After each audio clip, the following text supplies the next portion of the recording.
اور نامرادوں میں شامل ہو گیا۔ کہتے ہیں کہ جنگل میں حابیل ایک پتھر پر سر رکھ کر سویا ہوا تھا کہ قابیل نے اوپر سے دوسرے پتھر سے مار کر شہید کر دیا، لیکن قتل کرنے کے بعد اس کی لاش کو چھپانے کا طریقہ نہیں جانتا تھا، کیونکہ اس سے پہلے آدم علیہ السلام کی اولاد میں سے کوئی فوت نہیں ہوا تھا۔ اس لیے قابیل حیران اور پریشان تھا کہ اب کیا کرے۔ پھر اللہ تعالیٰ نے مہربانی فرما کر ایک کوے کو بھیجا۔ بعض کہتے ہیں کہ 2 کوے تھے، ایک نے دوسرے کو مارا، پھر زمین کورید کورید کر گڑھا بنایا، پھر اس میں اس مردہ کو رکھا اور اس پر مٹی ڈال دی، جیسا کہ فرمانے باری تعالیٰ ہے۔ پھر اللہ نے ایک کوا بھیجا جو زمین کھودنے لگا تاکہ اسے دکھائے کہ وہ اپنے بھائی کی لاش کیسے چھپائے۔ یہ دیکھ کر وہ بولا، ہائے افسوس، کیا میں اس کوے جیسا بھی نہ ہو سکا کہ اپنے بھائی کی لاش چھپا دیتا۔ اس طرح بعد میں وہ بڑا شرمندہ ہوا۔ حدیث مبارکہ میں آتا ہے کہ رسول اللہ صلی اللہ علیہ وآلہ وسلم نے فرمایا، جب بھی کوئی انسان ظلم سے قتل کیا جائے تو آدم علیہ السلام کے سب سے پہلے بیٹے قابیل کے نامہ اعمال میں بھی اس قتل کا گناہ لکھا جاتا ہے، کیونکہ قتل ناحق کی بنیاد سب سے پہلے اسی نے قائم کی تھی۔ حضرت حابیل کے شہید ہونے کے بعد حضرت آدم علیہ السلام غم زدہ رہتے تھے، کیونکہ یہ ان کی نسل میں پہلا واقعہ تھا، تو اللہ تعالیٰ نے اپنے فضل و کرم سے ان کو حضرت شیس علیہ السلام جیسا بیٹا عطا فرمایا، تاکہ ان کی نسل سے حضرت محمد صلی اللہ علیہ وآلہ وسلم پیدا کیے جائیں۔ حضرت شیس علیہ السلام پر کچھ صحیفے بھی اترے۔ حضرت آدم علیہ السلام نے وصیت فرمائی تھی کہ حضرت نوح علیہ السلام کا زمانہ پاؤ تو میرے جسد کو کشتی نوح میں رکھ دینا، ورنہ اپنی اولاد کو نصیحت کر دینا۔ معراج النبوت میں ہے کہ حضرت شیس علیہ السلام حضرت آدم علیہ السلام کی تمام اولاد سے زیادہ حسین اور خوبصورت تھے، اور تمام ظاہری اور باطنی کمالات سے پر تھے، اور آپ کی پیشانی میں نور محمد صلی اللہ علیہ وآلہ وسلم سورج کی طرح چمکتا تھا۔ ان سے آدم علیہ السلام سے نور محمدی صلی اللہ علیہ وآلہ وسلم کی حفاظت کے بارے میں ایک عہد نامہ تحریر کروایا تھا، تاکہ نور محمدی کو پاک رحموں اور پاک پشتوں میں پہنچایا جائے، اس عہد نامے پر عمل کیا جائے اور اس عہد نامہ کو ایک دوسرے تک پہنچایا جائے۔ چنانچہ اسی طرح کیا گیا۔ حابیل کی شہادت سے 5 سال بعد ہی حضرت شیس علیہ السلام پیدا ہوئے تھے، اور حسن و خوبصورتی حضرت شیس علیہ السلام کی حضرت آدم علیہ السلام کی مشابہ تھی۔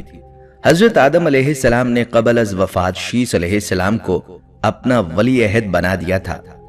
حضرت شیس علیہ السلام حضرت آدم سے جنت کی خوبیاں ہمیشہ سنتے رہتے تھے اور آسمانی صحیفے کے مضمون بھی دریافت کرتے رہتے تھے، اس لیے دنیاوی لذتیں اور لوگوں سے تنہائی اختیار کر لی تھی، اکثر عبادت میں مشغول رہتے۔ حضرت شیس علیہ السلام کے زمانے میں لوگ 2 قسم کے تھے، ایک حضرت شیس علیہ السلام کی تابعداری میں تھے، آپ کی نصیحت سے سیدھے راستے پر تھے، اور دوسرا گروہ قابیل کی اولاد کی تابعداری میں مشغول تھا۔ حضرت شیس علیہ السلام کی نصیحتیں تھی کہ مومن حقیقی وہ ہوتا ہے جس میں یہ خصلتیں پائی جائیں، جو خدا کو پہچانے، نیک اور بد کو پہچانے، بادشاہ وقت کا حکم مانے، ماں باپ کا حق پہچانے اور ان کی خدمت کرے، ان کے ساتھ صلہ رحمی کرے اور لوگوں سے نیکی اور محبت کرے، غصے کو زیادہ نہ بڑھائے، محتاجوں اور مسکینوں کو کھانا کھلائے، ان پر رحم کرے، گناہوں سے پرہیز کرتا رہے، مصیبتوں پر صبر کرے اور نعمت الہی پر شکر کرے۔ تفسیر عزیزی میں ہے کہ ان پر 50 صحیفے اترے تھے۔ حضرت شیس علیہ السلام کا ذکر قرآن پاک میں کہیں نہیں، بعض کتابوں میں آپ کی عمر 912 سال بتائی گئی ہے۔ حضرت ادریس علیہ السلام حضرت آدم علیہ السلام کی نسل میں سے تھے، اور ان کے آباء میں حضرت شیس علیہ السلام بھی شامل تھے، جن کے بعد نبوت حضرت ادریس علیہ السلام کو ملی۔ آپ علیہ السلام حضرت شیس علیہ السلام کے بیٹے انوش کی نسل میں سے ہیں۔ آپ کے والد کا نام یارد اور والدہ کا نام برقانہ تھا۔ آپ کی بیوی کا نام آدنہ تھا۔ آپ کا ایک بیٹا بھی تھا جس کا نام متوشالخ تھا۔ ادریس علیہ السلام حضرت نوح علیہ السلام کے پردادا بھی ہیں۔ آپ علیہ السلام کا اصل نام اخنوک یا ہنوک تھا۔ آپ کا لقب ادریس ہے۔ آپ کو یہ لقب اس لیے ملا کیونکہ دنیا میں آپ علیہ السلام نے سب سے پہلے لوگوں کو لکھنے پڑھنے کا درس دیا۔ اسی بنا پر لوگ آپ علیہ السلام کو ادریس یعنی درس دینے والا کہہ کر پکارنے لگے۔ آپ علیہ السلام کی ولادت عراق کے شہر بابل میں ہوئی۔ قرآن مجید کی 2 سورتوں میں آپ کا ذکر آیا ہے۔ سورہ مریم کی آیت نمبر 55 میں خدا نے آپ کو سچا نبی کہا ہے۔ سورۃ الانبیاء آیت نمبر 85 اور 86 میں حضرت اسماعیل علیہ السلام اور ذوالکفل علیہ السلام کے ساتھ آپ کو بھی صبر والا اور نیک بخت کہا گیا ہے۔ اور کتاب میں ادریس کو یاد کرو، بے شک وہ بہت سچا نبی تھا۔ جب حضرت شیس علیہ السلام کا انتقال ہوا تو کچھ عرصے بعد ان کے پیروکار بہت محدود تعداد میں رہ گئے۔ قابیل کی اولاد نے کفر و شرک، بدکاری اور بے حیائی کا بازار گرم کر رکھا تھا۔ زناکاری اور شراب نوشی عام تھی۔ پاکیزہ رشتوں کی پہچان ناپید ہو چکی تھی۔ بتوں کی پوجا اور آگ کی پرستش ہو رہی تھی۔ گویا دنیا پر شیطان اور اس کے حواریوں کا راج تھا۔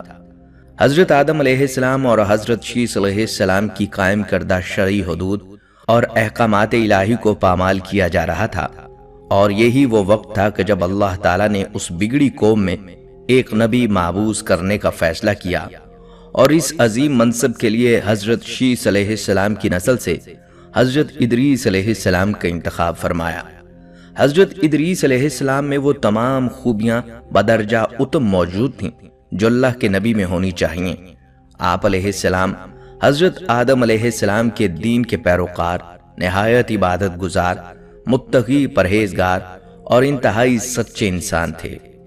ناظرین کرام، نبوت کے منصب پر فائز ہوتے ہی آپ علیہ السلام نے اپنی قوم کے بھٹکے ہوئے لوگوں میں وعظ و تبلیغ کا کام شروع کر دیا، جس سے ایک چھوٹی سی جماعت مشرف با اسلام ہو گئی۔ لیکن زیادہ تر لوگ حضرت شیس علیہ السلام اور حضرت آدم علیہ السلام کی تعلیمات کے مخالف ہی رہے۔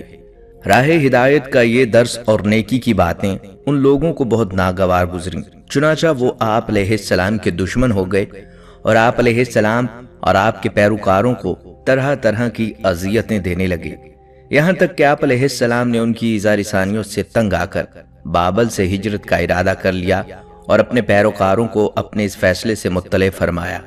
چونکہ بابل دریائے فرات اور دریائے دجلہ کے کنارے ایک سرسبز شاداب علاقہ تھا، لہٰذا لوگوں کے لیے اس علاقے سے ہجرت کرنا خاصا مشکل فیصلہ تھا، اور انہوں نے اس حوالے سے تحفظات کا اظہار بھی کیا۔ لیکن پھر حضرت ادریس کے سمجھانے پر وہ لوگ آپ علیہ السلام کے ساتھ ہجرت پر تیار ہو گئے۔ حضرت ادریس علیہ السلام اور ان کے پیروکاروں نے بابل سے مصر کا رخ کیا اور دریائے نیل کے کنارے آباد ہو گئے، جو بابل سے بھی زیادہ سرسبز اور شاداب علاقہ تھا۔ حضرت ادریس علیہ السلام نے یہاں کے لوگوں میں درس و تبلیغ کے کام کو جاری رکھا۔ آپ علیہ السلام اس وقت لوگوں میں رائج تمام زبانوں سے واقف تھے اور عوام کو انہی کی زبان میں درس دیتے تھے۔ سورۃ الانبیاء میں اللہ تعالیٰ نے فرمایا، اور اسماعیل علیہ السلام اور ادریس علیہ السلام اور ذوالکفل کا تذکرہ کیجئے، یہ سب احکام الہی پر ثابت قدم رہنے والے لوگوں میں سے تھے۔ تفسیر معروف القرآن کے مطابق حضرت ادریس علیہ السلام حضرت نوح علیہ السلام سے 1000 سال پہلے پیدا ہوئے۔ حضرت ادریس علیہ السلام وہ پہلے انسان ہیں جنہیں علم نجوم اور حساب بطور معجزہ عطا کیے گئے۔ نیز سب سے پہلے انہوں نے ہی قلم سے لکھنا اور کپڑا سینا ایجاد کیا۔ ان سے پہلے لوگ عموماً جانوروں کی کھال لباس کے طور پر استعمال کیا کرتے تھے۔ پھر یہ کہ سب سے پہلے ناپ تول کے طریقے بھی آپ علیہ السلام نے متعارف کروائے، اور اسلحہ بھی آپ علیہ السلام کی ایجاد ہے۔ آپ علیہ السلام نے اسلحہ تیار کر کے بنو قابیل سے جہاد کیا۔ علامہ ابن اسحاق کا کہنا ہے کہ دنیا کا سب سے پہلا شخص جس نے قلم سے لکھا حضرت ادریس علیہ السلام ہیں۔ معاویہ بن حکم رضی اللہ تعالیٰ عنہ سے مروی ہے کہ انہوں نے حضور صلی اللہ علیہ وآلہ وسلم سے رمل کے بارے میں سوال کیا۔ یہ ایک ایسا علم ہے جس میں ریت پر مخصوص لکیریں کھینچ کر کچھ معلوم کیا جاتا ہے۔ تو رسول اللہ صلی اللہ علیہ وآلہ وسلم نے فرمایا، ایک پیغمبر تھے جنہوں نے یہ لکھا، لہٰذا جس شخص کا خط ان کے موافق ہو جائے تو اچھا ہے۔ علماء تفسیر فرماتے ہیں کہ پہلا شخص جس نے تبلیغ دین کے لیے وعظ و خطاب کا سلسلہ شروع کیا وہ حضرت ادریس علیہ السلام تھے۔ چند بزرگان دین نے آپ کا حلیہ بیان کیا ہے، جس کے مطابق آپ علیہ السلام کے عمدہ اوصاف، پورا قد و قامت، خوبصورت خوبرو گھنی داڑھی،